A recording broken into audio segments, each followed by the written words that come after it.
to the most sensitive sites of the Iranian program. Transparency has still not been provided with regard to the Iranian stock of highly enriched at 6% uranium, which represents an amount which is potentially enough to produce around 10 explosive nuclear warheads.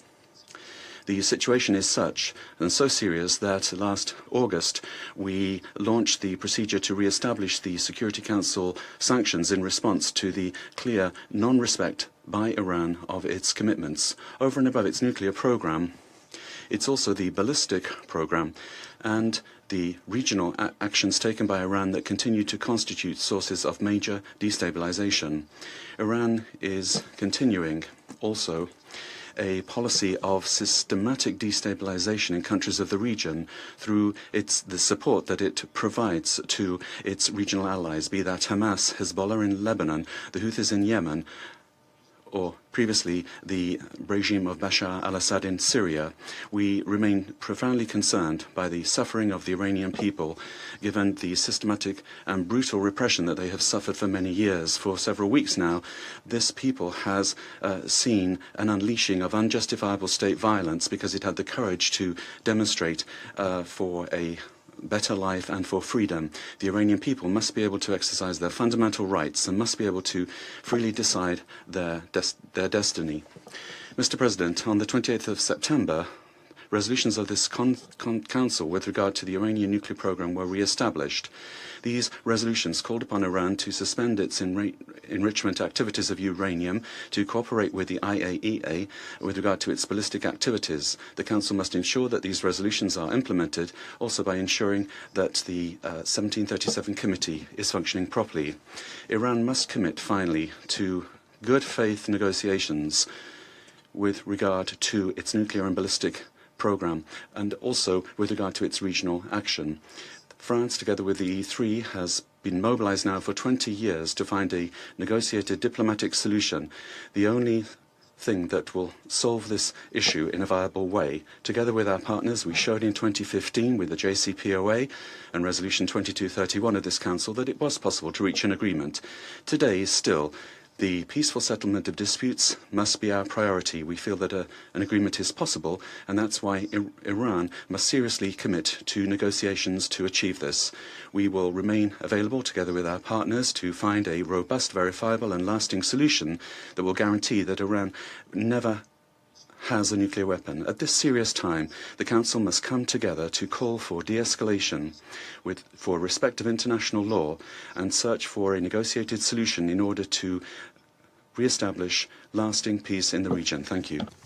I thank the representative of France for the statement, and I give the floor to the representative of Bahrain. Thank you, President. At the outset, I would like to thank the United Kingdom for heeding our call and for inviting to this session at this important moment. I also extend our appreciation to His Excellency the Secretary General for his briefing and for the information regarding the recent events and the repercussions on regional and international peace and security. Mr. President, my country never expected, my country which is a champion of peace and coexistence, never expected to be targeted by wanton aggressions without any justification. On behalf of the government of the Kingdom of Bahrain, my country strongly condemns the missile attacks targeting vital facilities and residential areas inside the Kingdom of Bahrain on Saturday. They were launched by the Islamic Republic of Iran, which confirmed its responsibility for these cowardly attacks. These attacks are a violation of our sovereignty and territorial integrity and the safety of our people, and they represent an indirect and unjustified attack that violates flagrantly international law, the UN Charter. It is also a grave threat to international and regional peace and security. The Kingdom of Bahrain strongly condemns these acts of aggression, which represent an unprecedented escalation. We reaffirm that targeting our territories, our vital facilities, and residential buildings is a hostile act that is rejected and we will deal with it firmly.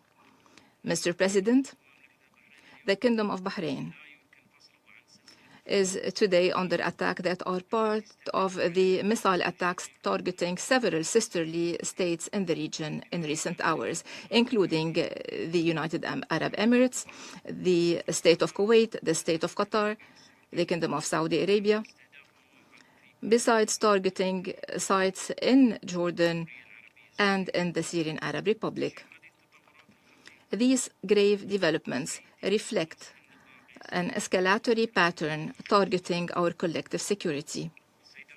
Mr. President, the Kingdom of Bahrain reaffirms that these attacks represent a blatant violation of the prohibition to threat or use force against the territorial integrity of states as per paragraph 4 of Article 2 of the UN Charter.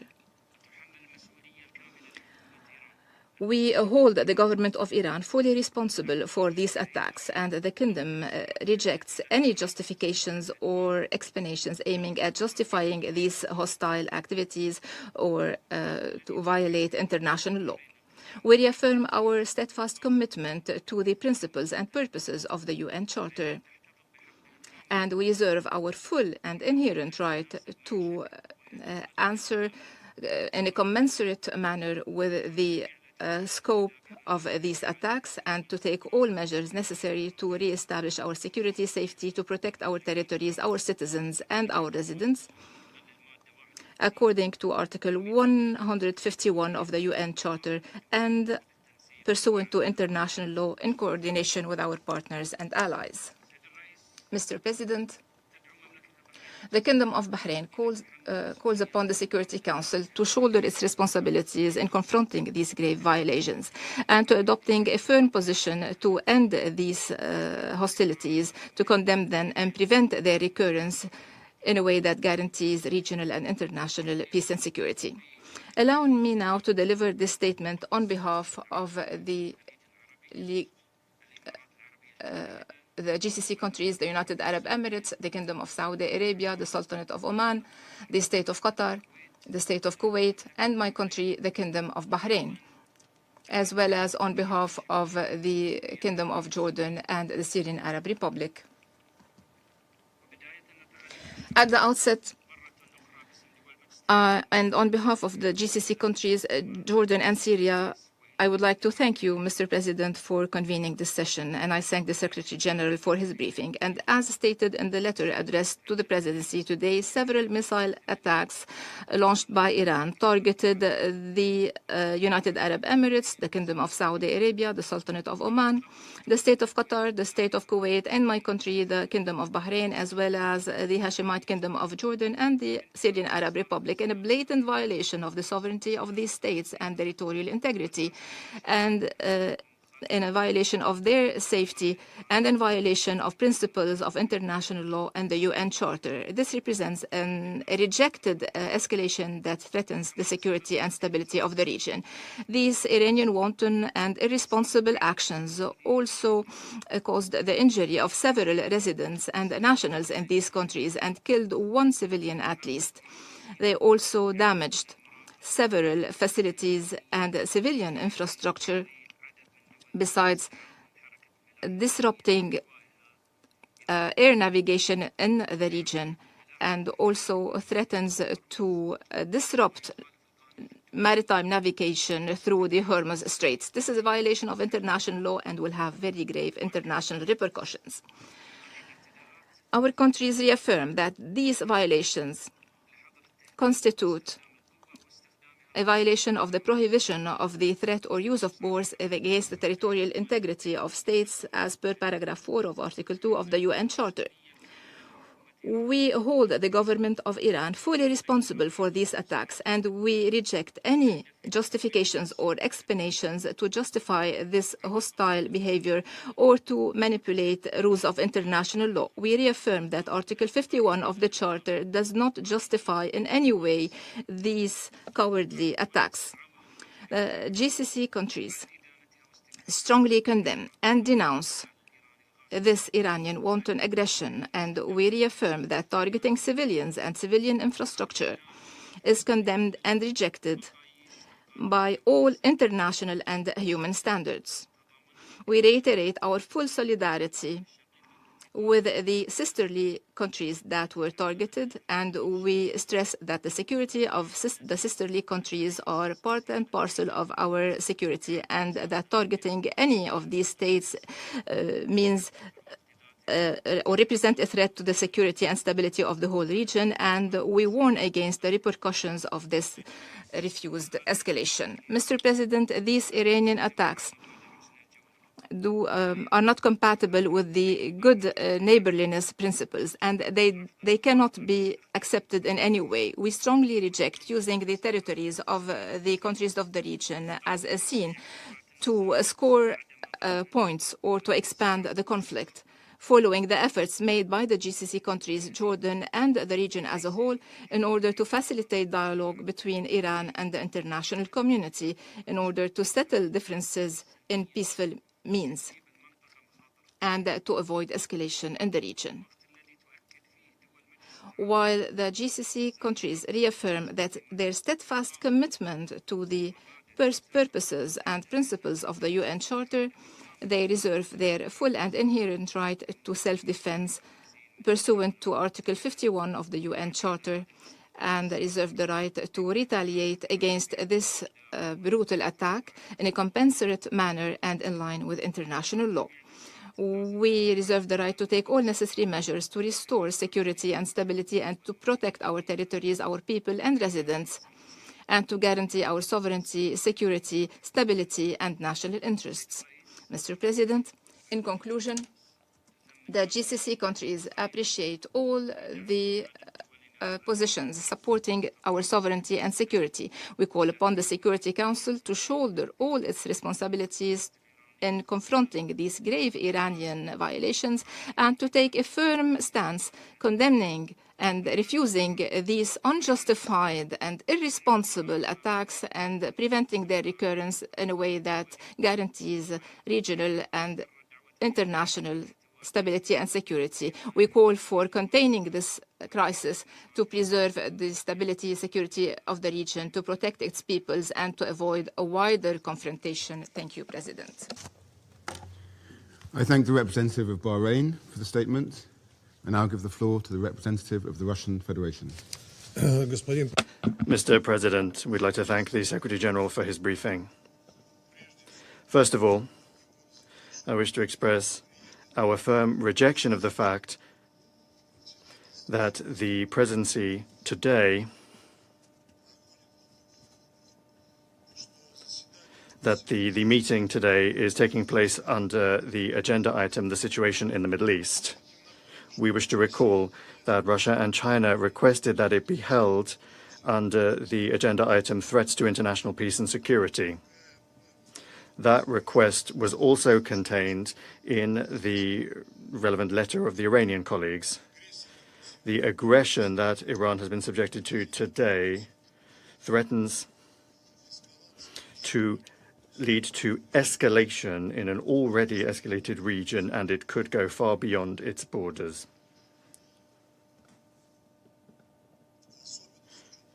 Particularly given the fact that one of the two initiators of this military venture is far from being a state in the region.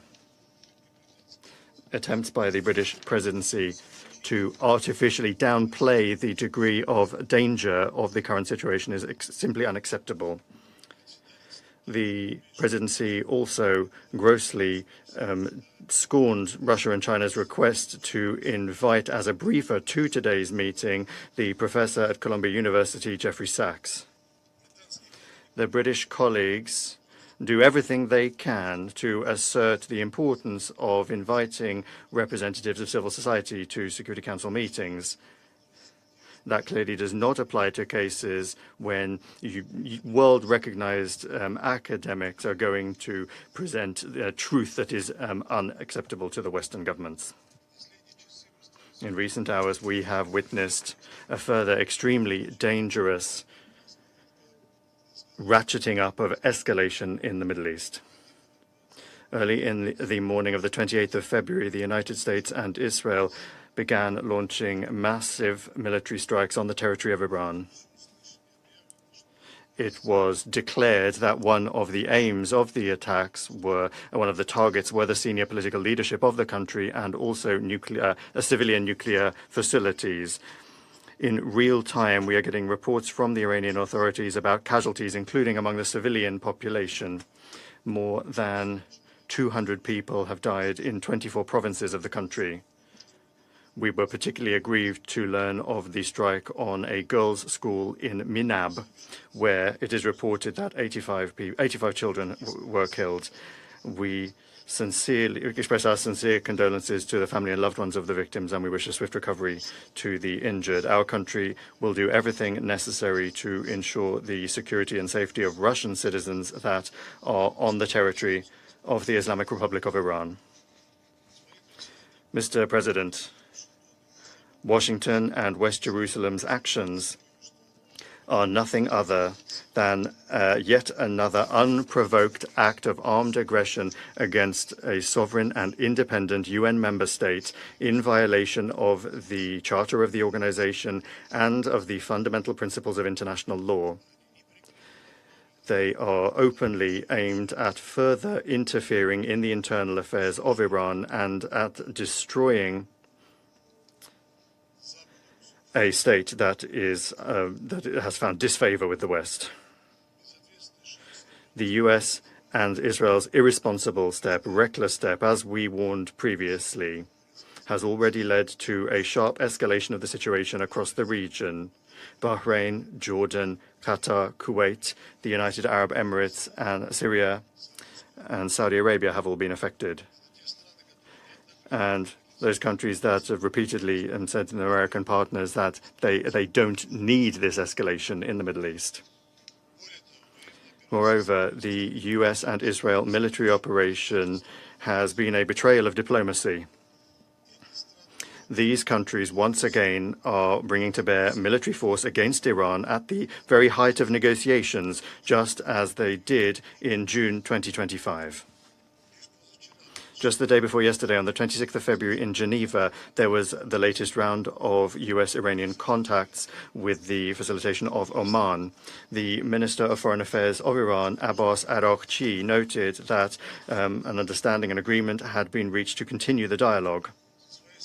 For our part, we underscore that the Russian side has repeatedly received signals that the Israelis have no interest in a military confrontation with Iran. And then, despite Tehran's willingness to engage in the diplomatic process, it once again is stabbed in the back. Moreover, the fact that Washington for such a long time and methodically was building up its military presence in the region only confirms the fact that aggression against Iran was planned in advance. The actions of the United States and Israel risk triggering a humanitarian and economic catastrophe. Of particular concern, once again, are the threats to nuclear safety and security and radiological safety and security. The statements today from the President of the United States, Donald Trump, to the effect that this operation was aimed at preventing Iran from acquiring a nuclear weapon are not justified. They are unfounded. Tehran has consistently stated that it does not have any such plans and that is fulfilling its obligations under the Nuclear Non-Proliferation Treaty. Moreover, Iran has repeatedly underscored its readiness to put at the basis of new agreements with the United States the preservation of its status as a state, as a non-nuclear weapons state, provided that there is observation and respect for the legitimate right of the Islamic Republic of Iran as a state party to the NPT to develop peaceful nuclear technologies. Against this backdrop, the attempts of Western countries to justify the US and Israeli aggression as though there were some alleged threats to international peace and security are unfounded. These are threats that were allegedly coming from the Iranian nuclear program. We, of course, recall that the only source of reliable information in this regard are the relevant reports of the IAEA Director General, and those reports never indicated that. And they never said that Iran may be engaging in the development of a nuclear weapon. The objects that strikes are being launched against are under the agency's safeguards. That is to say, a priori, they cannot be used for any such activities. Against this backdrop, we expect that the IAEA Director General, Rafael Grossi, will provide unambiguous assessments and will condemn this latest undermining of the NPT's authority and undermining of the global regime for the non-proliferation by the USA and Israel. Nuclear energy objects, including the Bushehr nuclear power plant, cannot in any circumstances be the target of strikes by armed forces. That is unacceptable. Mr. President, we note that today's events were the latest phase of consistent escalatory steps around Iran by Western countries. That includes the US-Israeli strikes on the country's territory in June 2025 and the US's open interference and the open interference by US allies in the domestic political situation in Iran in January of this year. We also remember the failed attempts by the United Kingdom, France, and Germany to trigger the mechanism to restore the effect of Security Council anti-Iran resolutions, the so-called snapback mechanism. However, that did not happen. Russia and a number of other UN member states repeatedly and in detail explained the reasons why the United Kingdom, France, and Germany did not have the right to invoke that mechanism. However, that did not work, and the United States and Israel once again have brought military force to bear. There are obvious parallels with the events of 2003 when the US representatives waved a test tube around in this room to justify their invasion of Iraq by saying that there were weapons of mass destruction present there that no one actually found. In 2023, US Vice President J.D. Vance said that the Iraq campaign was unforced. As a result, innocent Iraqis and Americans died, and that Washington had to learn that lesson. However, as it turns out, that lesson has not yet been learned. In the statements of the European colleagues, and we'll hear that again today, instead of condemning aggression and the deaths of Iranian civilians, we once again will hear the statement of the President of France, Emmanuel Macron, saying the Iranian regime must understand that it has no other option but to engage in good faith negotiations to end its nuclear and ballistic programs, as well as its regional destabilization activities, end quote. Similar assessments were voiced by the Prime Minister of the United Kingdom, Keir Starmer. These absurd statements were then backed up by a joint statement of the leaders of the United Kingdom, France, and Germany, condemning only Iran's strikes on the countries in the region. Colleagues, just think for a moment. This sort of reaction is coming at a time when Iran has been subject to armed attack, to military attack at the peak of an active negotiating process. The hypocrisy of our European colleagues knows no borders. And these aren't even double standards. It's a parallel reality, the other side of the looking glass. In the English language, there's an ideal term to describe the situation: victim blaming. One gets the impression that London, Paris, and Berlin are living within illusions that they have created for themselves and are broadcasting to the world. However, attempts to mislead the international community are doomed to fail. Any common-sense person will fully well understand who is responsible, who bears responsibility for this latest uncontrolled escalation. Mr. President, we demand that the United States and Israel immediately cease their aggressive actions. an alternative to resolving the Iranian subject, including its nuclear component, the alternative to peaceful and diplomatic means simply does not exist, and it never has. We insist on the immediate resumption of political and diplomatic settlement efforts and the pursuit of solutions based on international law, mutual respect, and a balance of interests.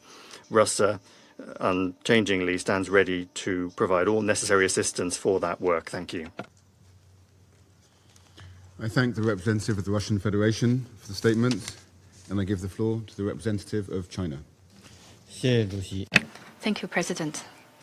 I thank Secretary General Guterres for his briefing and support his call for de-escalation and return to diplomatic negotiations. Today, the United States and Israel brazenly launched military strikes against targets inside Iran, causing a sudden escalation of regional tensions. China is deeply concerned about this development. China consistently advocates that all parties should abide by the purposes and principles of the UN Charter and opposes and condemns the use or threat of force in international relations. China stresses that the sovereignty, security, and territorial integrity of Iran and other regional countries must be respected. China is deeply saddened by the large number of civilian casualties caused by the conflict. At all times, the red line for protecting civilians in armed conflict must not be crossed, and the indiscriminate use of force is unacceptable. China calls on all parties to fulfill their obligations under international law, including international humanitarian law, effectively ensure the safety of civilians and avoid attacks on civilian facilities. The use of force is not the right way to settle international disputes. It only intensifies hatred and confrontation. The escalation and spillover of tensions in the Middle East serves no one's interests. Dialogue and negotiations are the only way to resolve differences. China calls on an immediate cessation of military actions to prevent further cycles of escalation. The military strikes occurred at a time when the US and Iran were engaged in diplomatic negotiations, which is shocking. The parties concerned should demonstrate political sincerity, resume dialogue and negotiations as soon as possible, and return to the right track of a political solution.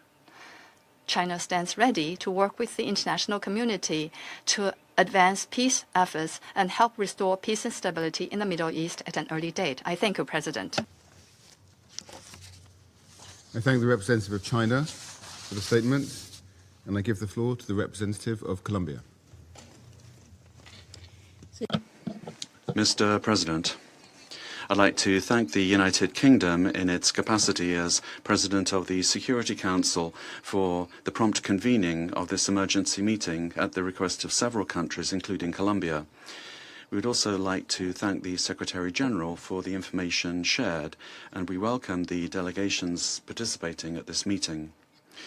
Colombia is taking the floor guided by an essential conviction. The protection of human life must always be at the heart of international decisions, and we're also equally convinced that the United Nations Charter is binding. Colombia reaffirms its unequivocal defense of international law and of the purposes and principles of the Charter, international peace and security, the peaceful settlement of disputes, the prohibition of the use or the threat of the use of force, the sovereign equality of states, respect for the sovereignty, territorial integrity, and political independence of all states, and non-intervention.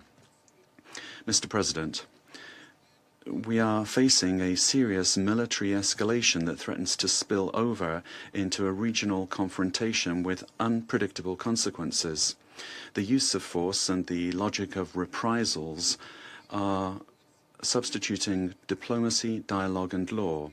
In the face of this alarming situation, we condemn any military action that is contrary to the Charter, wherever it comes from. Our country has been consistent in this organization and in this council.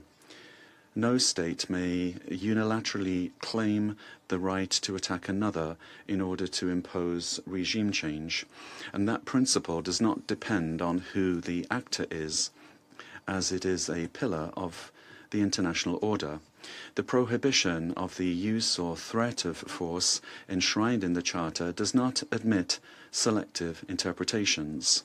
When that principle is violated, international security does not prevail. The law of the strongest takes over.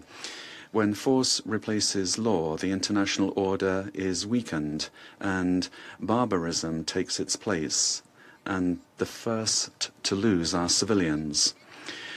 Colombia condemns the attacks and expresses solidarity with the peoples of Bahrain, Qatar, the UAE, Saudi Arabia, Jordan, and Kuwait. Colombia expresses its deep concern over the human cost of this escalation. Bombings are exposing entire communities to fear and to risk, including girls and boys. No military goal can justify, under any circumstances, civilians being caught in the crossfire or becoming victims of indiscriminate attacks. The protection of life must always be our highest priority. Life cannot be considered collateral damage. In this regard, we strongly condemn reported attacks against civilians and against civilian objects. This is in clear violation of international humanitarian law, particularly the principle of distinction, and we urge the immediate cessation of hostilities. Strict respect for international law and international humanitarian law is not optional. The protection of the civilian population is a legal and moral obligation.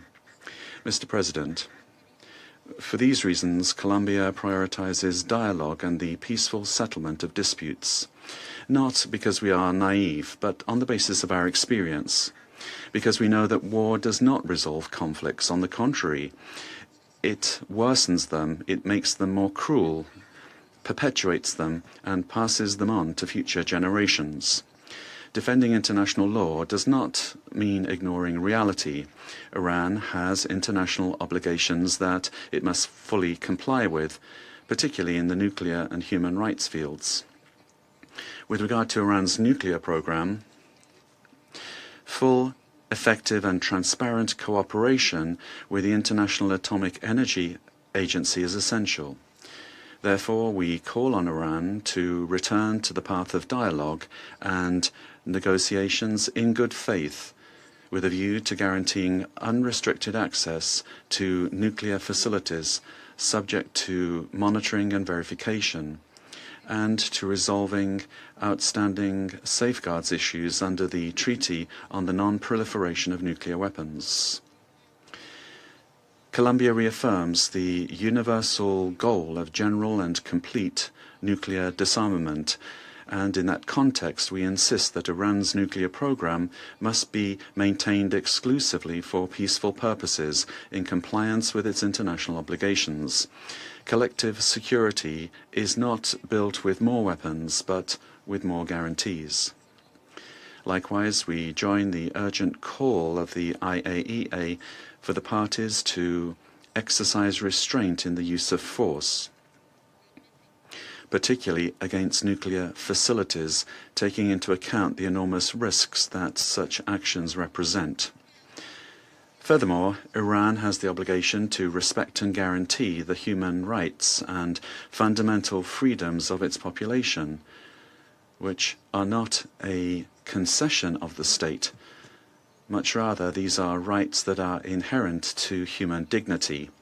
But we also state with the same degree of firmness that Iran's non-compliance in these areas cannot serve as justification for the unilateral carrying out of military attacks against a state. The full application of the Charter is indispensable for the credibility of multilateralism and the preservation of the international order. International peace and security are not built by violating the sovereignty or the territorial integrity of states, nor through reprisals. They are built through rules and through dialogue. Mr. President, Colombia calls on all parties to exercise restraint and de-escalation, to urgently return to the diplomatic path, to strictly respect international law, and to strengthen existing multilateral mechanisms.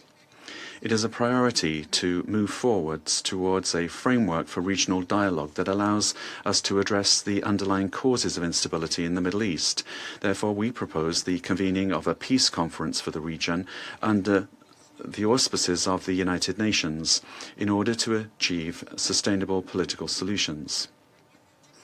War is not a foregone conclusion. It is a political decision, but so is peace. Today, the true responsibility of the international community and of this Council is to choose it, assuming with historical responsibility its primary mandate to preserve international peace and security.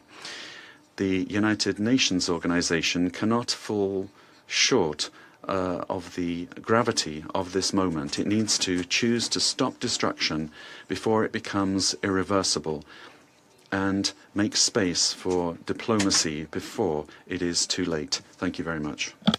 I thank the representative of Colombia for the statement, and I give the floor to the representative of the United States. Thank you. Distinguished delegates, this is a moment in history that requires moral clarity, and President Trump has met the moment.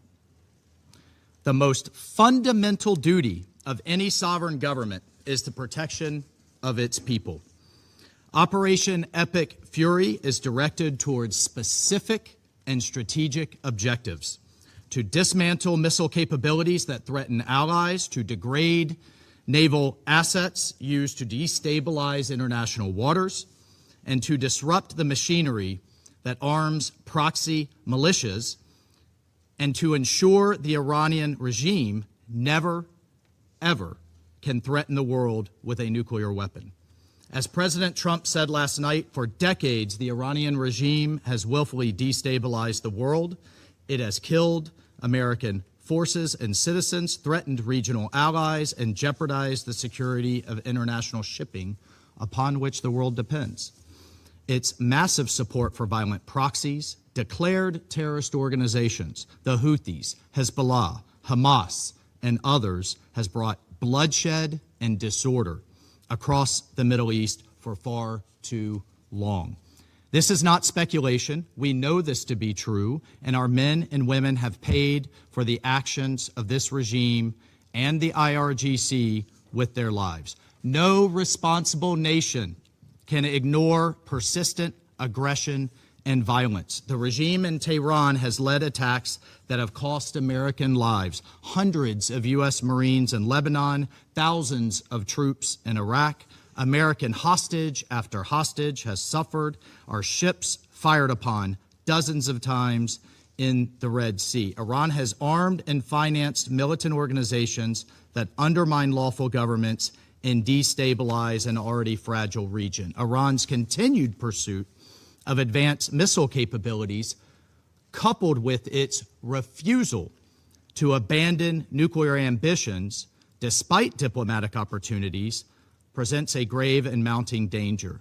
The international community has long affirmed a simple and necessary principle: Iran cannot have a nuclear weapon.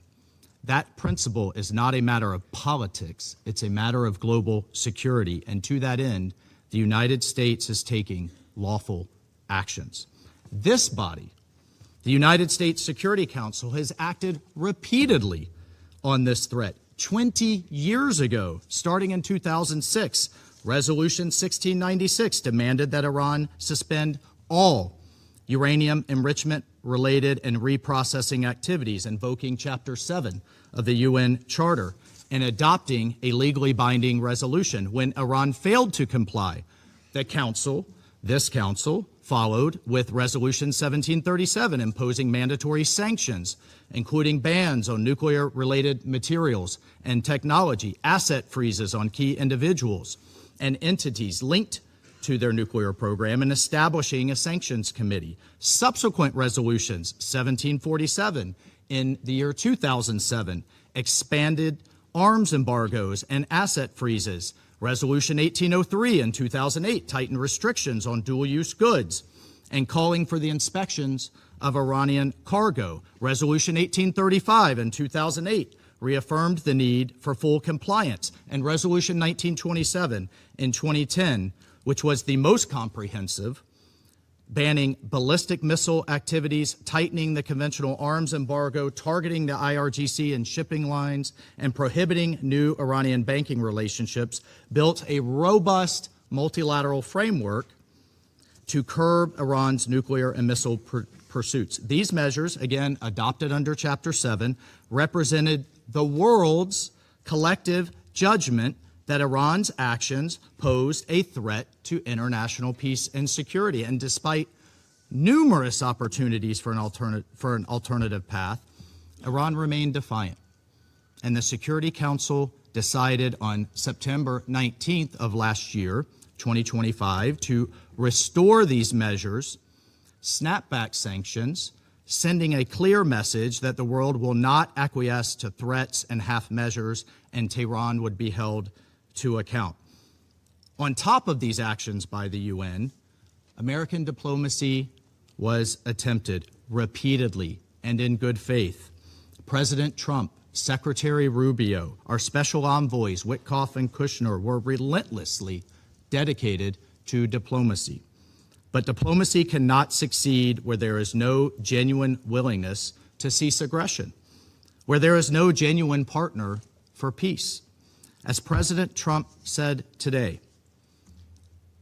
and he spoke directly to the Iranian people, he said, quote, "To the proud, great people of Iran, I saw tonight that the hour of your freedom is at hand. The entire world has witnessed the regime's wholesale slaughter of innocent civilians. The sad irony is that this same regime will attempt to lecture us today about human rights and the rule of law. Its presence here in this council makes a mockery of this body. But where the UN lacks moral clarity, the United States of America will maintain it. Indiscriminate and unprovoked attacks by the Iranian regime today against our regional partners, Kuwait, the United Arab Emirates, Bahrain, Qatar, Jordan, and others, reinforce precisely why such actions are necessary. The regime has not only struck military assets, but civilian infrastructure as well. Those who stand with us must know that their security is not negotiable. The safety of our allies is not conditional. It is assured. The bottom line is this, colleagues. Our allies and partners can count on the United States and can count on President Trump. Colleagues, peace is not preserved by appeasing those who threaten it. Peace is preserved through strength in the face of terror. History has taught us that the cost of inaction is far greater than the burden of decisive action. And our president, President Trump, has taken that decisive action today. I thank you. I thank the representative of the United States for the statement, and I give the floor to the representative of Denmark. Thank you, Mr. President, and thank you to the UK Presidency for convening the Council for this urgent meeting following the latest developments in the Middle East. I also wish to thank the Secretary General for his statement. Today's developments are deeply concerning and pose the risk of further destabilizing an already volatile situation at a time of heightened tensions in the Middle East. Mr. President, let me reiterate our deep concern over Iran's unacceptable behavior related to its nuclear program, its ballistic missiles, its destabilizing activities in the region and beyond, and its violent crackdown and repression against its own people. As a consequence, the European Union, with Denmark's active support, has adopted strong sanctions against Iran, just like we have always been promoting diplomatic efforts to address the nuclear and ballistic missile programs through a negotiated solution. I also wish to express Denmark's condemnation of Iran's attacks today on countries of the region. This must stop immediately. We express our full solidarity with partners in the region under attack. Mr. President, at this critical juncture, de-escalation is imperative. A broader regional escalation would have devastating consequences for the Middle East and for international peace and security. We call for maximum restraint and respect for international law, including international humanitarian law. What is needed is for diplomatic efforts to reduce tension and for the negotiations to resume in good faith as the only viable, lasting solution to the Iranian nuclear issue. Iran must never be allowed to develop or acquire a nuclear weapon. This is essential for regional and international security. Finally, Mr. President, for years now, we have heard the Iranian people calling for dignity, for opportunity, and for their fundamental rights to be respected. For too long, authorities in Tehran have failed to heed these calls. We call on Iran to refrain from further attacks, give up their weapons programs, and to meaningfully engage with the international community in a manner consistent with its international obligations and the will and aspirations of its own citizens. I thank you. I thank the representative of Denmark for the statement, and I give the floor to the representative of Pakistan. Thank you, President. I would like to thank the Secretary General for his sobering presentation and assessment of the unfolding situation in the Middle East after concerning developments in the region. We concur with his view that there is no viable alternative to a peaceful settlement. President, Pakistan condemns the initiation of unwarranted attacks against the Islamic Republic of Iran in violation of international law. Yet again, these attacks come at a time when renewed diplomatic efforts were underway to reach a peaceful and negotiated solution.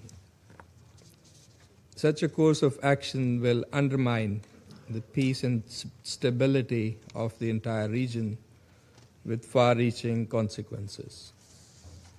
Pakistan also condemns the attacks against the Kingdom of Saudi Arabia, Bahrain, Jordan, Kuwait, Qatar, and the United Arab Emirates, and stands in solidarity with all these brotherly countries and underscores the need to exercise maximum restraint. This is extremely unfortunate since several brotherly Arab countries were in fact supporting dialogue and emphasizing the need to avoid escalation. We particularly laud Oman's role in facilitating and mediating dialogue between Iran and the United States. These unprovoked attacks, therefore, constitute blatant violations of the sovereignty of the brotherly Gulf states. Pakistan also condemns the unfortunate death of a Pakistani national in the UAE during this dastardly attack. We urge all sides to refrain from any further actions that may undermine the security and territorial integrity of other regional countries. President, we regret the fact that diplomacy has once again been derailed as these attacks have happened right in the middle of negotiations. These military actions undermine dialogue and further erode trust that was already in short supply. We offer our condolences and sympathies to civilians caught in the middle of these violent acts. Our thoughts go out to the school children in Iran and many civilians elsewhere, and the family of the Pakistani national who was killed during attacks on the United Arab Emirates earlier today. President, the purposes and principles of the UN Charter are inviolable and sacrosanct. The Charter prohibits threat or use of force against territorial integrity or political independence of states. Pakistan reiterates the call for full respect for international law, including the UN Charter, as well as the international humanitarian law. We are deeply alarmed at the risk of regional conflagration.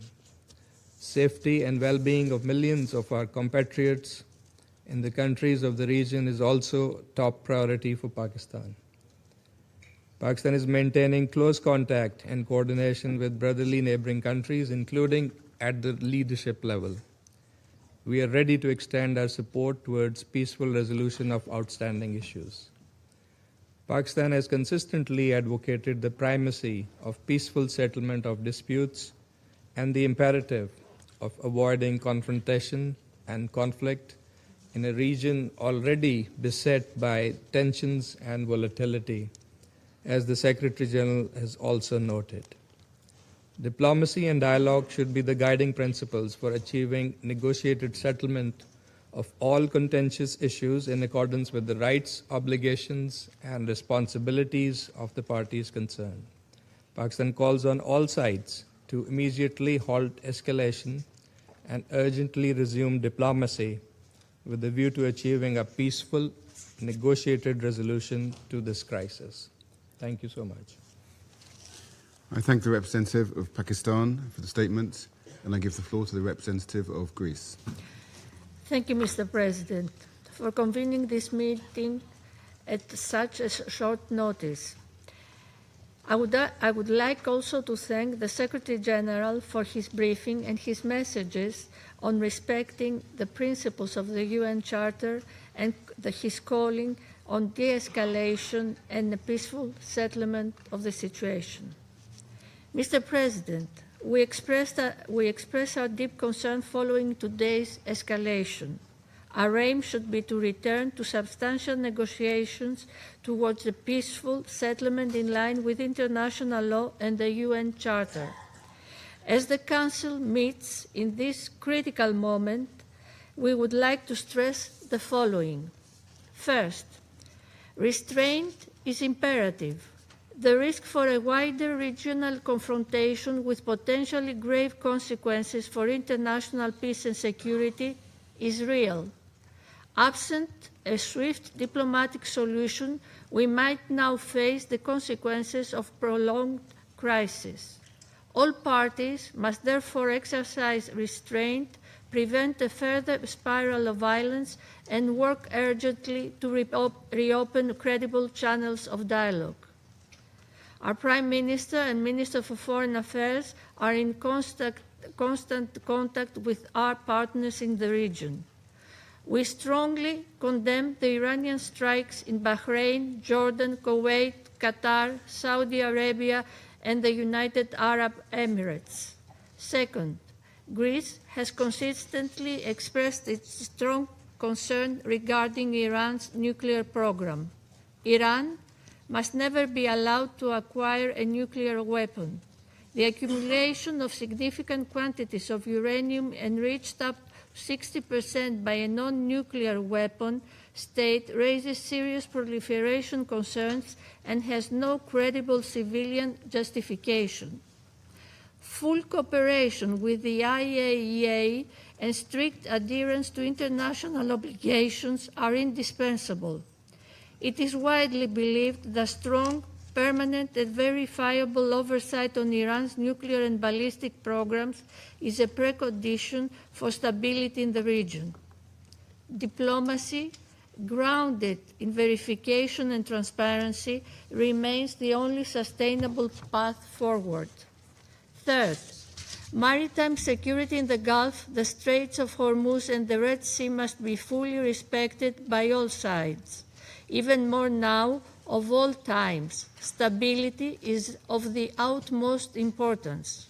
We urge Iran and its allies in the region to refrain from any retaliatory action that could endanger freedom of navigation, threaten commercial shipping, or further destabilize global energy and trade flows, constituting a blatant violation of the international law of the sea as reflected in UNCLOS. Fourth, the protection of civilians and respect for international law must remain absolute priorities. Adherence by all member states to the UN Charter, international humanitarian law, and human rights law becomes even more critical. Civilians must not bear the cost of military escalation. The humanitarian consequences of further confrontation could be severe. In closing, Mr. President, the stakes for regional and global peace are exceptionally high.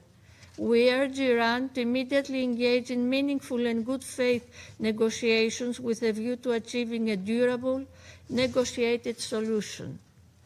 Dialogue and diplomatic engagement aimed at restoring stability and providing credible security assurances for all concerned must prevail.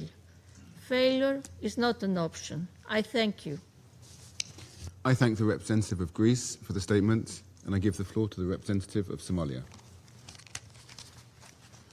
Thank you, Mr. President.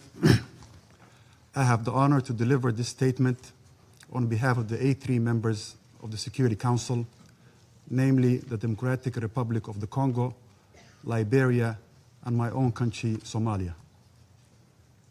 We thank the Presidency for promptly convening this emergency meeting on the situation in the Middle East. The A3 thanks the Secretary General for his thorough update on this worrying and rapidly evolving development in the Middle East and its implications on international peace and security. We also echo the Secretary General's message of today's military escalation in the Middle East. We welcome the representative of Iran to this meeting. Mr. President, the A3 aligns itself with the statement of the chairperson of the African Union Commission, His Excellency Mahmoud Ali Yusuf, on the U.S.-Iran military escalation issued on February 28th of 2026. The reported military strikes carried out by the United States in coordination with their Israeli forces against targets inside the Islamic Republic of Iran and Iran's subsequent response represents a perilous and deeply troubling escalation, one that marks a serious intensification of hostilities in the Middle East and threatens to engulf the entire region in an uncontrollable cycle of violence, suffering, and pain. The A3 condemns the missiles and drone attacks carried out by Iran against the sovereign territories of Bahrain, Kuwait, Qatar, Saudi Arabia, and the United Arab Emirates.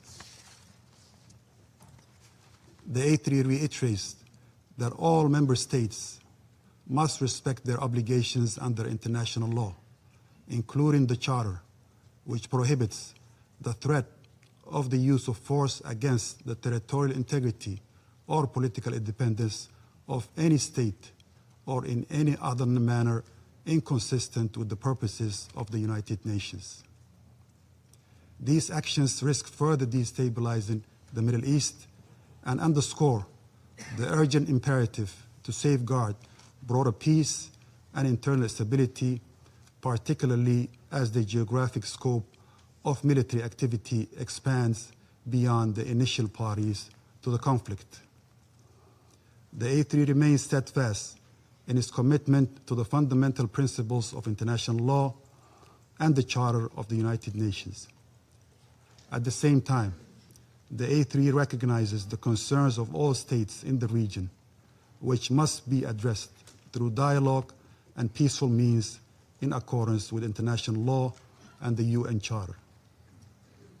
We believe that all member states share a responsibility to act in accordance with these commitments, and that these are essential foundations for international cooperation and peaceful coexistence.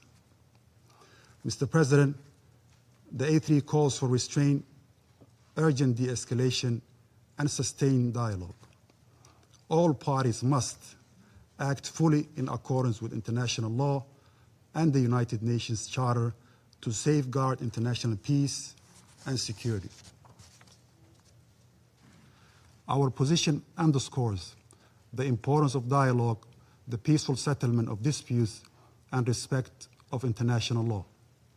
It's important for all parties to exercise restraint and responsibility, uphold international law, and avoid any actions that could escalate tensions or threaten regional peace and stability. The A3 stresses that the spillover effects of these hostilities imperil countless lives and threaten to deepen existing crises. The A3 expresses its solidarity with the people of the region and reiterates that the African Union's commitment to peace, stability, and mutual respect among nations and regions. Mr. President, in this regard, the A3 urges all parties to prioritize diplomatic engagements, including the ongoing international mediation efforts facilitated by the Sultanate of Oman to prevent further deterioration and uphold international rules-based order. At this critical juncture, the A3 calls for the swift return to the path of negotiations as the only viable means to reach a sustainable agreement regarding the Iranian nuclear program. Sustainable peace can only be achieved through diplomacy, not through force. The A3 strongly reaffirms the urgent necessity of establishing a Middle East zone free of nuclear weapons and other weapons of mass destruction, applicable to all states in the region without exception, in accordance with relevant international resolutions. We also stress the need for all Middle Eastern countries to join the Treaty on the Non-Proliferation of Nuclear Weapons as a step toward regional and global security. We emphasize the paramount importance of protecting civilians and civilian infrastructure, including in the context of cross-border strikes and retaliatory actions, and as well as refraining from targeting nuclear facilities that are under International Atomic Energy Agency safeguards, in line with relevant IAEA resolutions and the United Nations Security Council decisions. The A3 reaffirms its commitment to multilateralism and the principles of the United Nations Charter. We urge all parties to act with responsibility and wisdom, placing the well-being of the region's people above all other considerations. It's important to seize this moment to redouble our efforts for de-escalation and to support a diplomatic process that can deliver peace, stability, and security for all states in the Middle East. The A3 stands ready to support all efforts within this Council and in cooperation with regional and international partners to facilitate a peaceful, inclusive, and lasting resolution to the situation in the Middle East. I thank you, Mr. President. I thank the representative of Somalia for the statement, and I give the floor to the representative of Panama. Gracias. Thank you, Mr. President. We thank your presidency for convening this meeting, and we acknowledge the presence of the representatives of the countries that are honoring us with their participation. We would also like to thank the Secretary General, Antonio Guterres, for his briefing at this meeting. Less than a year ago, we were in this same chamber deliberating on similar events to those that are of concern to us at this meeting. And these are events that today are still developing, which prevents us from entirely knowing their scope and their consequences. However, we must ask ourselves whether the repetition of these actions can really lead to different results and to a sustainable solution, or whether, on the contrary, the aggressive cycle of attacks and counterattacks will only lead to an escalation of violence with increasingly serious and unpredictable consequences to the detriment of international peace and security. Let us recall that in January we considered the brutal and disproportionate use of force by Iran against its population, which was legitimately exercising its right to protest. According to estimates from independent media and non-governmental organizations, that resulted in the deaths of thousands of people. These previous facts point to a delicate situation in the country and the region, and they represent a clear and worrying warning of the possible real and human consequences of the escalation of the armed conflict. The Republic of Panama notes with grave concern the severity of recent events, which could trigger a regional conflict with serious direct repercussions on neighboring countries, such as those that have just been suffered by Bahrain, the United Arab Emirates, Qatar, Kuwait, Jordan, and Saudi Arabia, which Panama considers to be lamentable. This scenario must be avoided, especially in a context in which the Middle East has already been seriously affected by various crises in recent years, the consequences of which may transcend and cause harm beyond the immediate region and may affect the rest of the world with incalculable consequences. The intensification of tensions will only increase instability and suffering, particularly impacting the most vulnerable populations, those that are always the first to suffer the consequences of conflicts. In this uncertain and dangerous situation that we face, we are reminded that it is essential to guarantee the respect for and protection of the civilian population during conflict in accordance with international humanitarian law and the values that this Council is called upon to protect. Therefore, we reiterate our urgent call for dialogue, restraint, and the cessation of the use of force. Diplomacy and negotiation, in accordance with the principles enshrined in the Charter of the United Nations and international law, must prevail as the preferred and effective means for the peaceful settlement of disputes. Thank you very much. Representative of Panama for the statement, and I give the floor to the representative of Latvia. Thank you, Mr. President. Allow me to begin by thanking the United Kingdom as presidency of this Council for convening this meeting on such short notice. And I would also like to thank the Secretary General for the briefing provided. For decades, Iran has been a malign, destabilizing actor in the region and beyond. It has repeatedly and systematically violated its international obligations and posed a threat to international peace and security. The Iranian regime has attacked and destabilized neighbors, exported terrorism, developed an illegal ballistic missile program, and participated in widespread sanctions circumvention.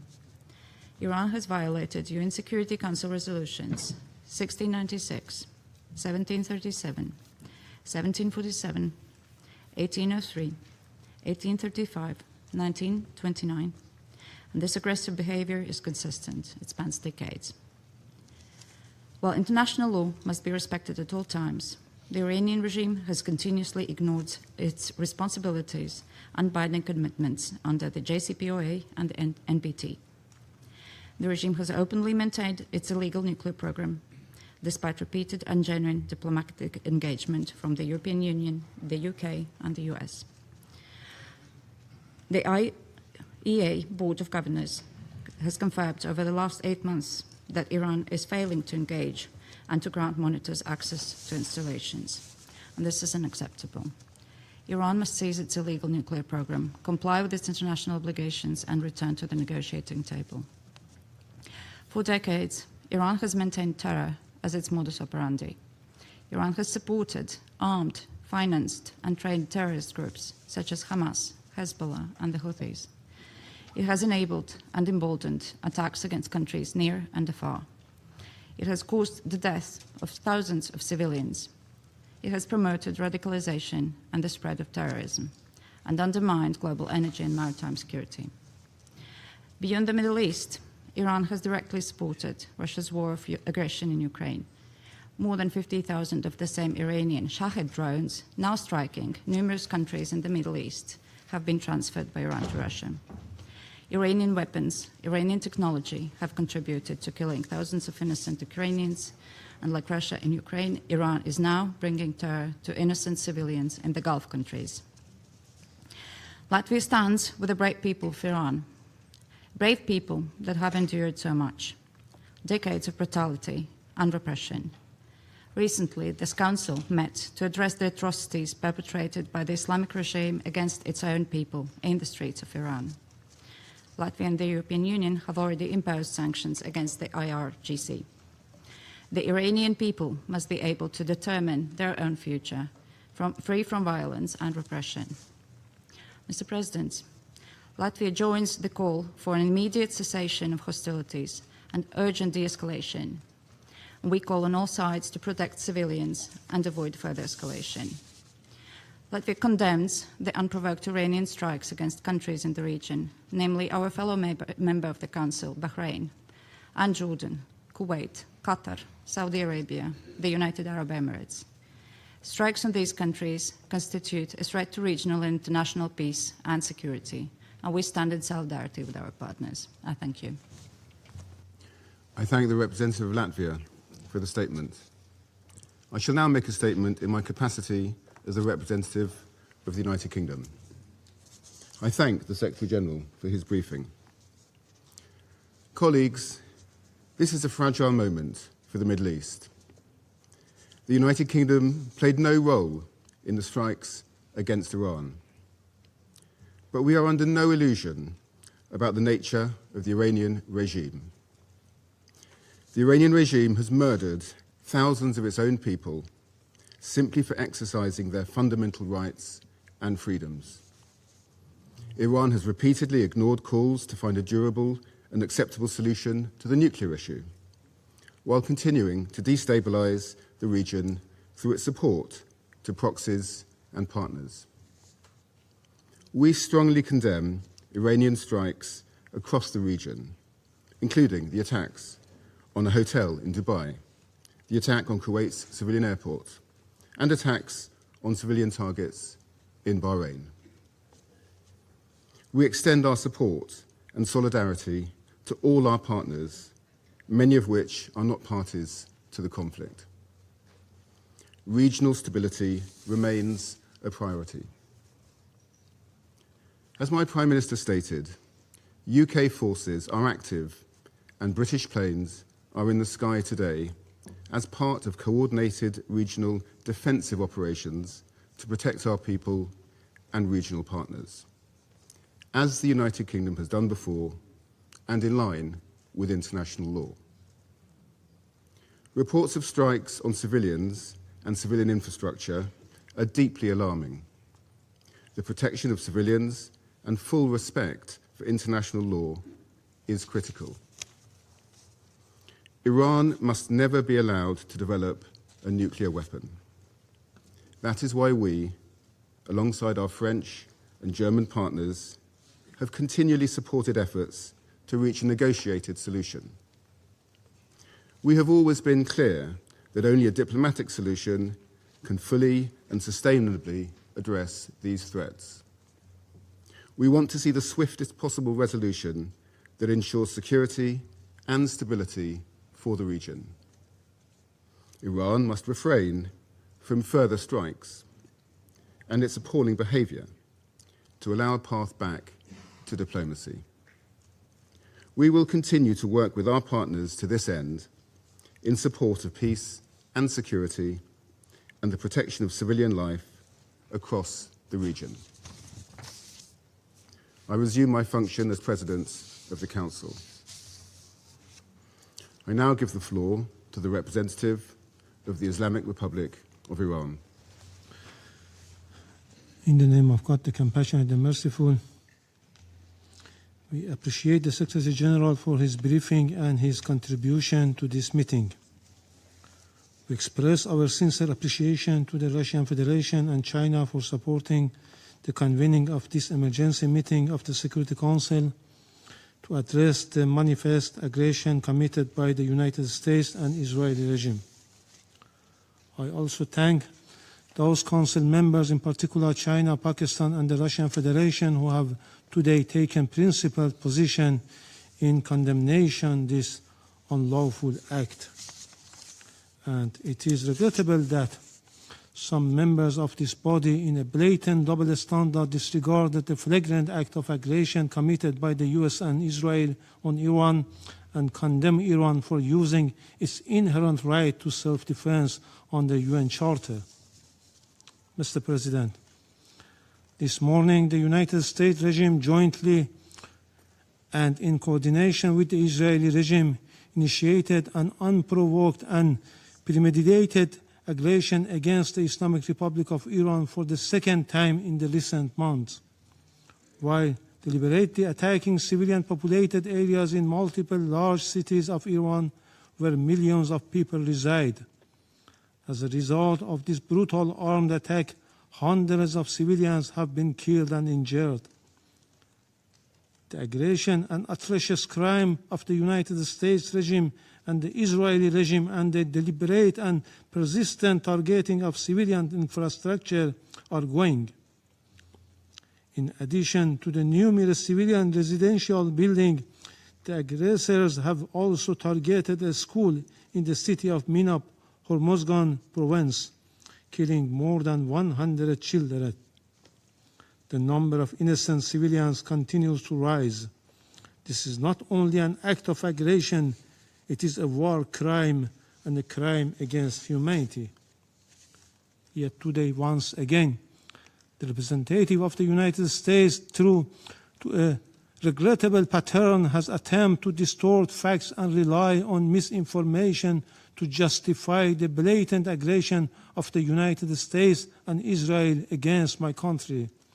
The facts, however, are unequivocal. The justification advanced by the representative of the United States today are illegal and entirely devoid of legal foundation. The baseless allegation invoked to defend this unlawful use of force have no standing under international law. The invocation of preemptive attack claims of imminent threats or other substantiated political claims cannot legitimize aggression. Such claims are unfounded legally, morally, and politically, and they contradicted the clear principles of the Charter of the United Nations. I also categorically reject the assertion made by the representative of France, the United Kingdom, and certain other Western members regarding Iran's peaceful nuclear program. These claims lack a factual and legal basis. Mr. President, distinguished colleagues, the President of the United States and the Prime Minister of the Israeli regime have openly claimed responsibility for this act of aggression and have explicitly articulated regime change as their objective, an unmistakable admission of their intent to violate Iran's sovereignty and territorial integrity. The President of the United States has falsely described this aggression as necessary to neutralize an imminent threat to the American people. This is nothing more than a deliberate attempt to mislead the international community and the US public opinion and manufacture consent for unlawful war. Similarly, the representative of the United States has cynically sought to mislead this Council, yet history provides ample documentation that the foreign policy of the United States has repeatedly relied on unlawful force, covert intervention, and political manipulation to alter the governments of other member states. This record is well established. The reality is clear and undeniable. What is taking place today against my country by the United States and the terrorist regime of Israel is a blatant act of aggression, a full-fledged violation of international law.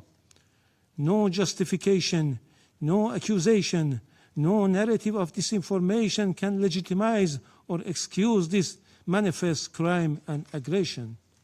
Mr. President, we have communicated on several occasions with this Council and the Secretary General about warmongering statements and interfering actions in the internal affairs of Iran by the President of the US in a blatant violation of the UN Charter and international law, and called for the Council action.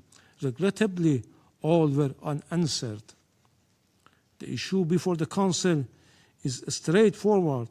Whether any member state may, including a permanent member of this Council, through the use of force, coercion, or aggression, determine the political future of another state or impose control over its affairs. International law and the Charter are explicit on this matter.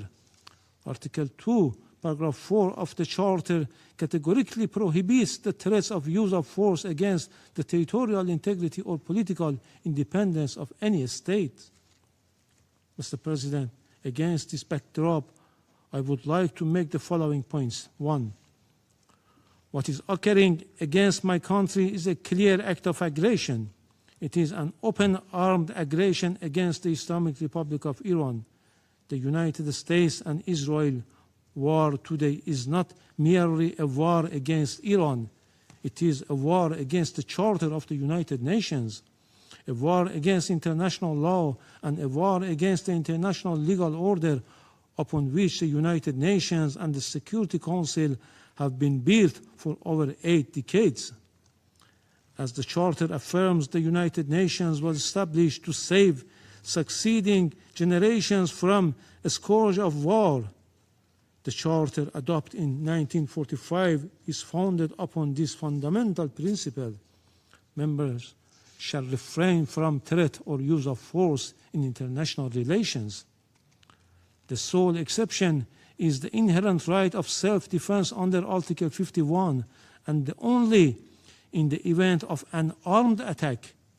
The military aggression carried out by the United States and Israel satisfies none of the criteria of lawful self-defense.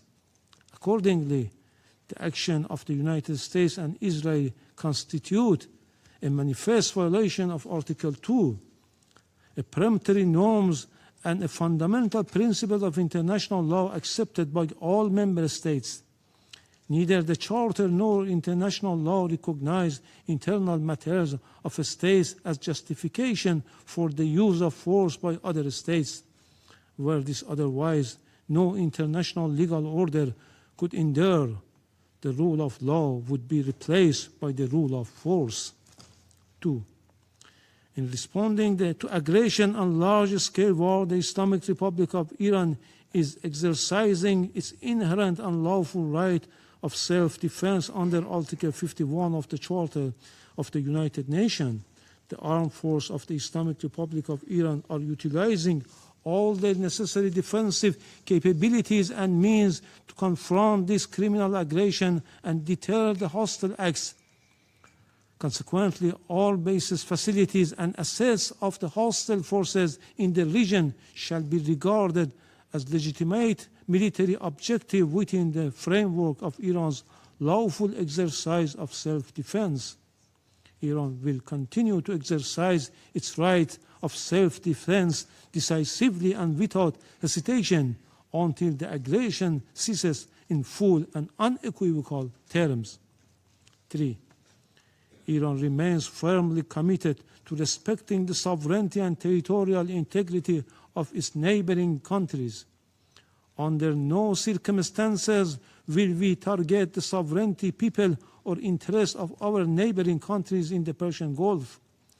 Our legitimate response have been directed solely and exclusively at the bases and assets of the hostile government of the United States that operate beyond the control of the host states. Priority has been given to the targets that diminish the aggressor capability and capacity to continue its malign actions.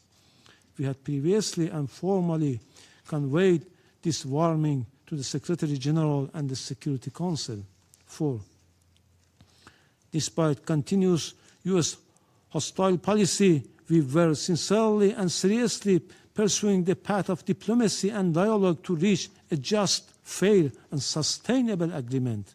Yet, for the second time in the midst of the negotiation, the United States betrayed diplomacy and resorted to force and launched an attack against my country in blatant violation of Charter of the United Nations. presently interfering in Iran's internal affairs. They are even calling on the people to riot against their own government. The recent record of the United States toward Iran is equally clear. Since January 2025, the U.S. administration reinstated the hostile approach, including the policy of so-called maximum pressure and economic strangulation through sweeping sanctions. The General Assembly has repeatedly voted by overwhelming majorities against such unilateral coercive measures. The objective of these illegal measures has been transparent, unconditional surrender. Despite repeated warning by Iran to the Secretary General and the Council regarding serious violation of the Charter by a permanent member, the Council has regrettably failed to discharge its primary responsibility, allowing the erosion of the rule of law in favor of the rule of force. 5.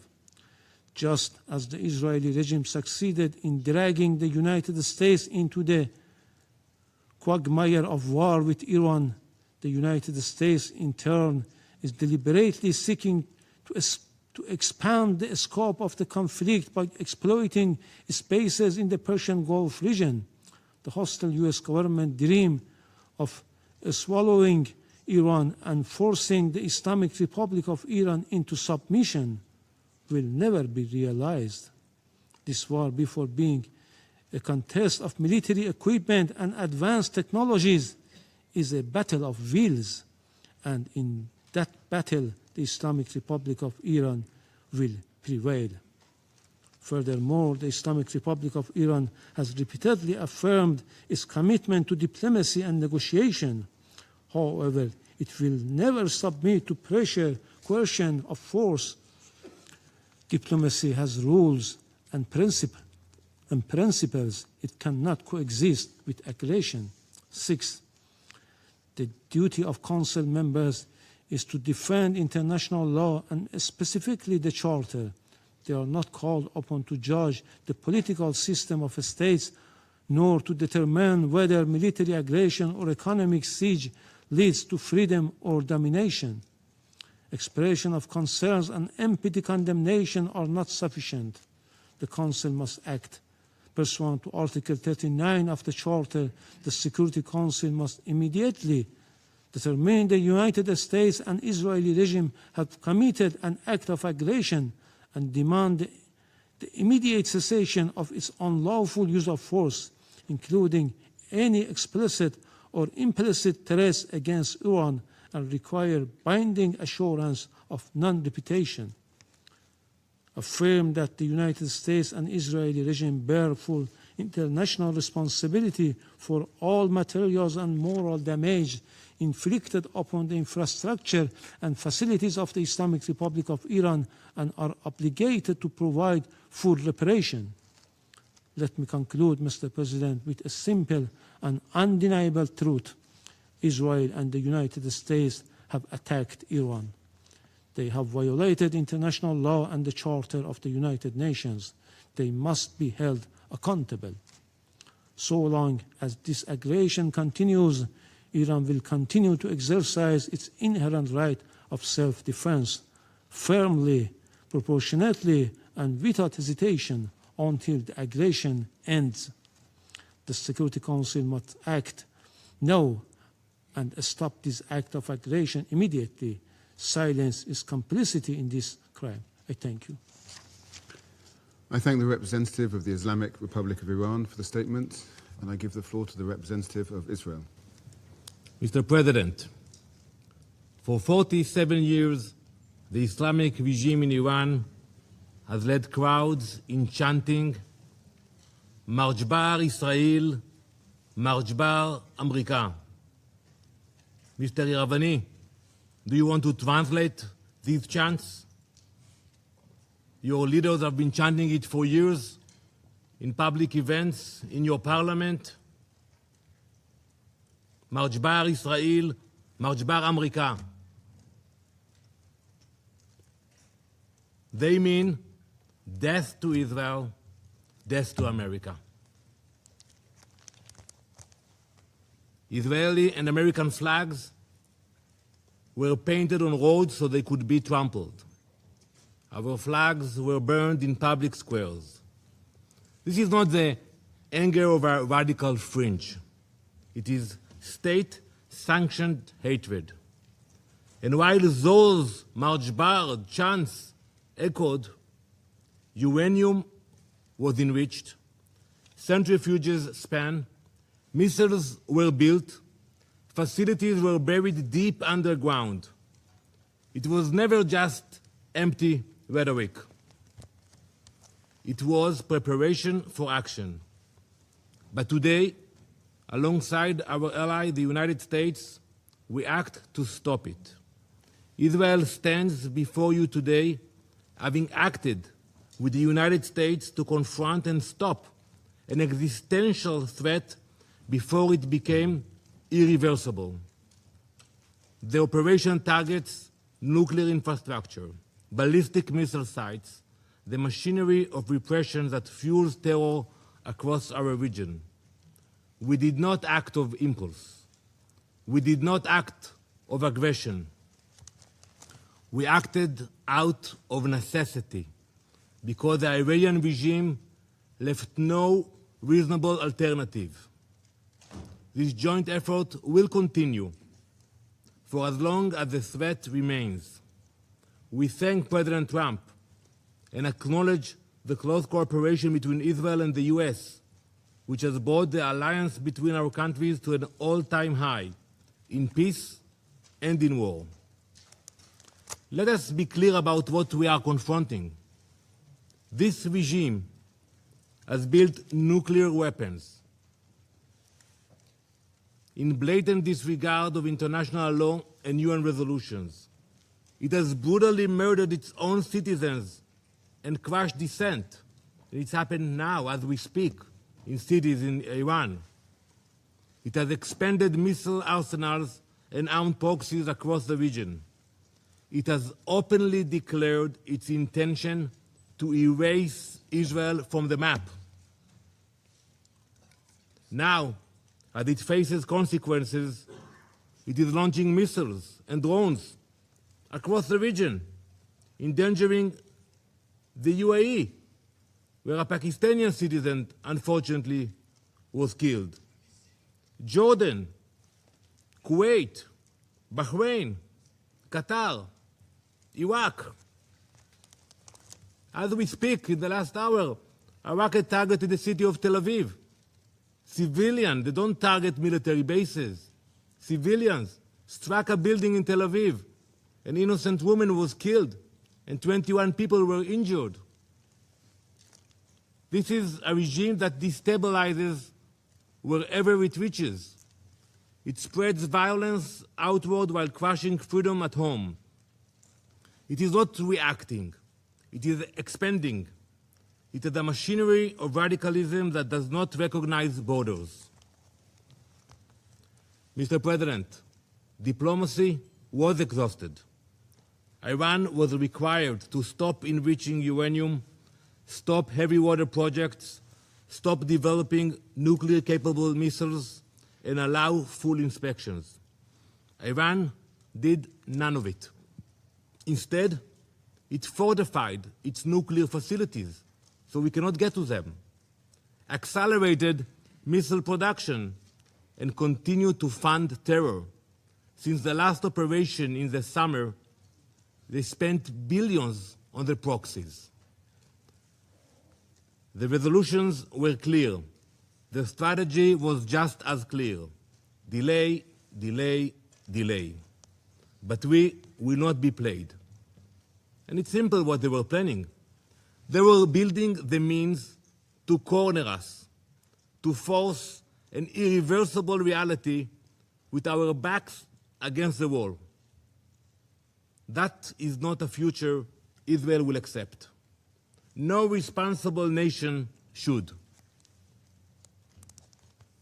This operation is guided by clear objectives: eliminate immediate threats, dismantle the nuclear program, destroy its ballistic missile production, neutralize naval threats, break the proxy network that destabilizes the region.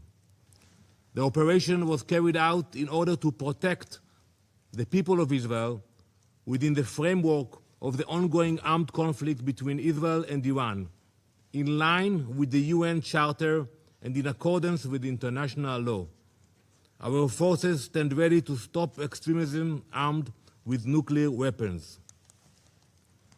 To the soldiers of the IDF, our boys and girls, my son, my daughter,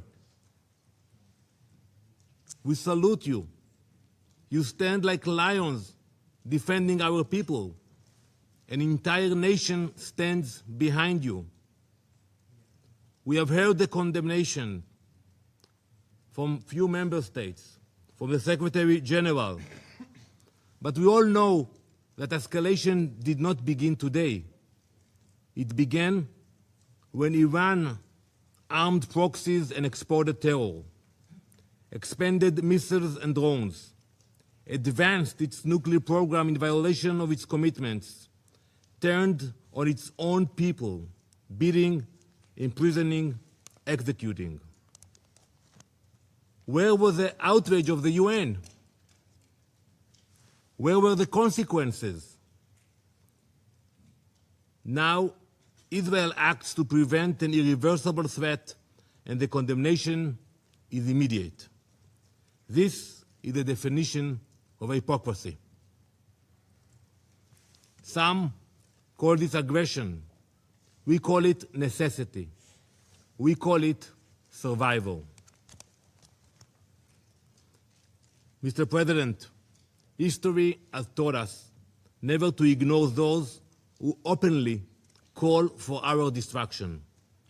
When a regime says it will destroy Israel, when it chants death to Israel, when it promises to wipe Haifa and Tel Aviv off the map, we believe it.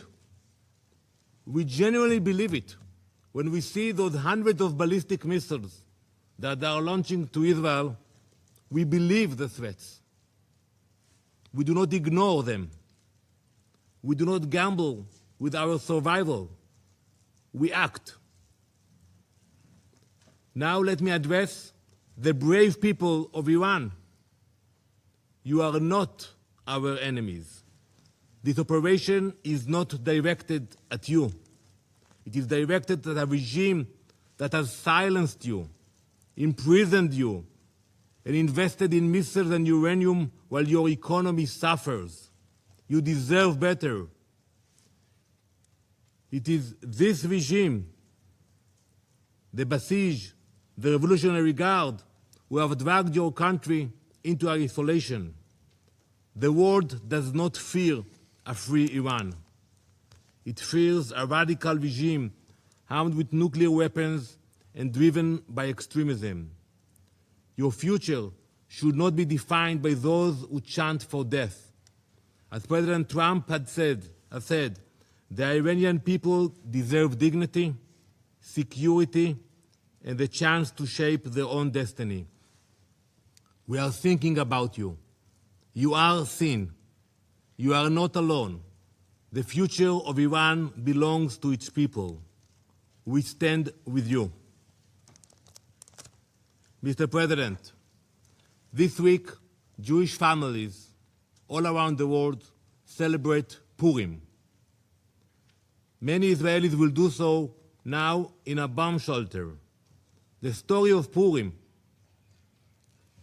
happened more than 2,500 years ago, in the same place, in ancient Persia. An evil minister by the name of Haman sought to wipe out the Jewish people. And it began with words, with chants. It became a decree. It could have become a genocide. But Queen Esther refused to remain silent. She stepped forward. She spoke up. She acted before it was too late. That is the lesson we learned. It is not only an ancient lesson, it is a modern one. Last week, I stood at the gates of Auschwitz with dozens of UN ambassadors. We stood in a place that shows what happens when radicalism and extremism grows and no one stops it in time. Before the Holocaust, some leaders, serious leaders, believed that they could calm aggression with concessions. They were completely wrong. Giving in did not stop evil. It strengthened it. Winston Churchill understood what Queen Esther understood long before him. When destruction is declared and weapons are being prepared and assembled, leaders must act. Not later, now. Today, President Trump and Prime Minister Netanyahu understand that same lesson. For decades, the Iranian regime has built missiles, enriched uranium, armed proxies, and spread terror far beyond its borders. This regime is not only Israel's enemy. It is an enemy of stability, an enemy of every peace-loving nation. In this joint operation, Israel and the US are acting together, not because we see conflict, because we refuse to ignore declared destruction.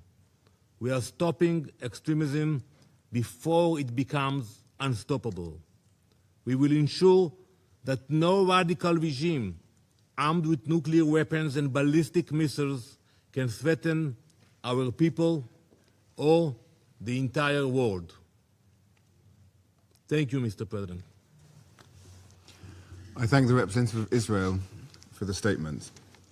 I will now give the floor to His Excellency Mr. Majid A. Abdulaziz, Permanent Observer of the League of Arab States to the United Nations. Thank you, Mr. President. I thank the Presidency for convening this emergency session today. I also extend my thanks to the Secretary General for his powerful and comprehensive briefing. The Security Council convenes today at a pivotal moment in the history of the United Nations, a moment that unfortunately represents a glaring failure of the multilateral international system, a failure the League of Arab States has long warned against. Regrettably, it is a moment in which the Arab-Israeli conflict has expanded into a full-scale regional war, through which Israel seeks, through this escalation, to evade ending its occupation of Palestinian territories, to prevent the establishment of an independent Palestinian state, and to obstruct Palestine's admission to the UN in implementation of the two-state solution and the core principles of international legitimacy. Israel has done so by expanding the scope of its brutal military aggression against the Palestinian people in Gaza and the West Bank, by intensifying its efforts to annex the West Bank, and through repeated military attacks on Syria, Lebanon, Yemen, and Iran, all in a misguided attempt that is categorically rejected both regionally and internationally to impose Israel's hegemony on the Middle East by using military means. Even if it is at the expense of the member states of the League of Arab States and at the expense of the suffering of their peoples under Israeli policies and attacks aimed at imposing the law of force instead of the force of law. At the Council's previous meeting on this item last week, the Foreign Minister of Israel, the occupying power, made extremist religious assertions, thus offering clear evidence of the arrogance of Israel, which seeks to impose its own extremist religious interpretation on the word, claiming that all Palestinian land, including the West Bank, which cannot be annexed under President Trump's plan and under Security Council's Resolution 2803, all this Palestinian land has belonged to Israel for thousands of years. Such claims reflect an unmistakable contempt for the legal, historical, and foundational principles upon which international legitimacy have been built in this Council and in this organization.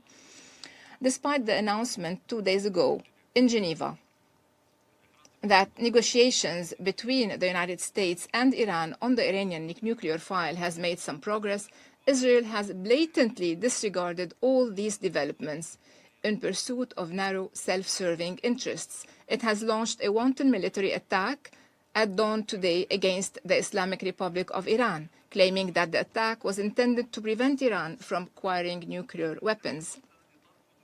At the same time, Israel itself refuses to join the Nuclear Non-Proliferation Treaty.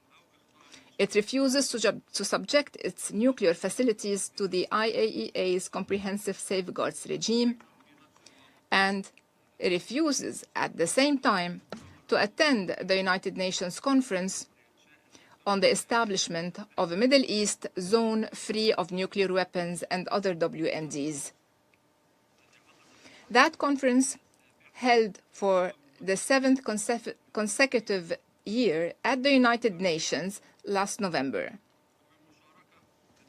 with the active participation of the Islamic Republic of Iran in all its sessions, and with the continued boycott of Israel and one permanent member of this council. This Israeli boycott of this important conference is clear, although the conference seeks to achieve the same goal, which is to eliminate the ambiguous nuclear capabilities, both Israeli and Iranian. And this Israeli stand reflects the fact that Israel wants to remain the only state acquiring ambiguous nuclear capabilities in the Middle East and capable of producing nuclear weapons, which is something that Middle East countries cannot accept. Mr. President, despite all the above, the clear escalation among all parties amounts to a cowardly and unjustified military assault by the Islamic Republic of Iran on several Arab states that are members of the League of Arab States. This escalation threatens to widen the scope of the military conflict and risks igniting a full-scale regional war. The General Secretariat of the League of Arab States have issued an official statement from which I quote: "The General Secretariat of the League of Arab States strongly condemns the Iranian attacks on the State of Qatar, the Kingdom of Bahrain, the State of Kuwait, the United Arab Emirates, and the Hashemite Kingdom of Jordan." And I add the Kingdom of Saudi Arabia, Syria, and Lebanon. These missile attacks constitute a blatant violation of the sovereignty of states that advocate for peace and have worked to advance stability and did not participate in the war. The General Secretariat expresses full solidarity with these Arab states in confronting these attacks and affirms its support for any measures they take to defend themselves and to protect their populations. The Secretariat stresses that Arab states have taken clear positions regarding the Iranian crisis by rejecting military action against Tehran. Several Arab states exerted tremendous efforts to further mediation and to prevent the escalation we are witnessing today. The General Secretariat is deeply concerned by the grave dangers posed by the current situation in the region. It calls upon all influential parties in the international community to act immediately to de-escalate as quickly as possible, to prevent the expansion of regional instability and violence, and return immediately to dialogue. End of quote. In conclusion, Mr. President, the League of Arab States joins the Secretary General of the United Nations in urging all states to respect their obligations under international law, including the UN Charter, which clearly prohibits the threat or use of force against the territorial integrity or political independence of any state, and prohibits any use of force inconsistent with the purposes and principles of the United Nations, especially when it involves attacking nuclear facilities, which could have catastrophic consequences for entire populations. The League also joins the United Nations in calling for an immediate cessation of hostilities and de-escalation to prevent a wider regional conflict that would have dire repercussions for regional stability in the Middle East. From this standpoint, the League of Arab States urges the Security Council particularly with the United States assuming the Council's presidency beginning tomorrow, to lead the collective security regime, to immediately halt military operations, and to return to negotiations on all tracks, inspired by the positive momentum generated by last week's Board of Peace meeting and by the role of President Trump in advancing global peace, and in full respect for the established mechanisms of the multilateral international system, far from any geopolitical confrontations that will only prevent us from achieving global peace. Thank you, President. I thank His Excellency Mr. Abdulaziz for the statement. The representative of the United States has asked for the floor to make a further statement. Yeah, thank you, Mr. President. I wish to exercise my right of reply to the so-called representative of the Iranian regime. The United States strongly rejects this ridiculous and frankly farcical assertion that U.S. actions are inconsistent with international law. For 47 years, the Iranian regime has chanted, quote, "Death to America," at every turn, at every opening of its parliament. It has sought to eradicate the state of Israel. It has waged an unending campaign of bloodshed and mass murder. It is responsible for a series of unprovoked armed attacks targeting the United States and Israel, violations of the UN Charter, and threats to international peace and security across the Middle East. It has even attempted to assassinate the U.S. president, President Trump. It has done so not only directly, but through its proxies, seeking to hide and mask its bad actions while publicly claiming to be a victim. Iran's menacing activities directly endanger the United States, our troops, our bases overseas, our partners, our allies around the world. The United States has made every effort to negotiate a peaceful resolution of this conflict with Iran. But Iran has failed to take that opportunity. So in close coordination with the government of Israel, the United States has taken lawful actions to address these threats in line with Article 51 of the Charter of the United Nations. And Mr. President, I'll just say on a final note, you know who is not complaining tonight? You know who is not citing the vagaries of international law? You know who is celebrating in the streets around the world? The Iranian people.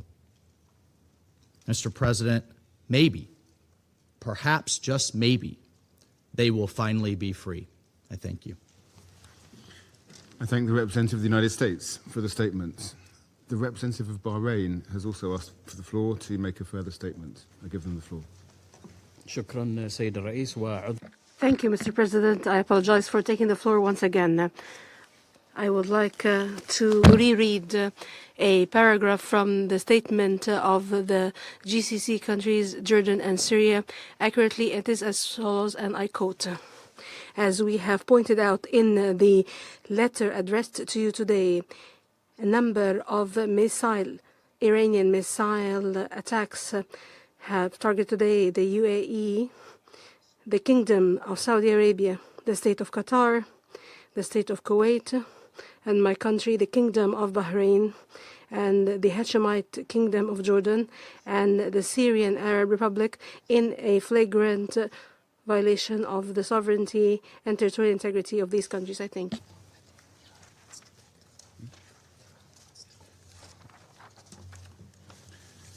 I thank the representative of Bahrain for the statement.